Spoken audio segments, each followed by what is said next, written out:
പാമ്പെന്ന് കേൾക്കുമ്പോൾ തന്നെ ചിലർക്ക് പേടിയാണ്. അങ്ങനെയുള്ളവർ പാമ്പുകളില്ലാത്ത അയർലൻഡിലേക്ക് ചെന്നാൽ പേടി കൂടാതെ ജീവിക്കാം. അയർലൻഡിൽ പാമ്പുകൾ ഇല്ലാതായതിനെക്കുറിച്ച് ഒരു കഥയുണ്ട്.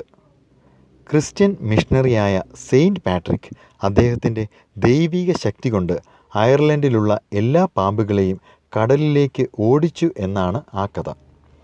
എന്നാൽ അയർലൻഡ് മാത്രമല്ല, ന്യൂസിലൻഡിലും ഹവായിലും ഗ്രീൻലൻഡിലും ഐസ്ലൻഡിലുമൊക്കെ പാമ്പുകളില്ല. ഇതിന് കാരണമായി നാഷണൽ ജിയോഗ്രഫിക് ചാനൽ വെബ്സൈറ്റിൽ 2 കാര്യങ്ങൾ പറയുന്നുണ്ട്. ഒന്നാമത്തത്, ദ്വീപുകളായതുകൊണ്ട് മറ്റ് സ്ഥലങ്ങളിൽ നിന്നും പാമ്പുകൾക്ക് ഇവിടെ എത്തിപ്പെടാൻ ബുദ്ധിമുട്ടാണ്. ഇനി എത്തിപ്പെട്ടാൽ തന്നെ ഈ രാജ്യങ്ങളിലെ അതിശൈത്യം പാമ്പുകൾക്ക് അവിടെ ജീവിക്കാൻ അനുകൂലവുമല്ല. ഇതാണ് ഈ രാജ്യങ്ങളിൽ പാമ്പുകൾ ഇല്ലാതായതിൻ്റെ കാരണം.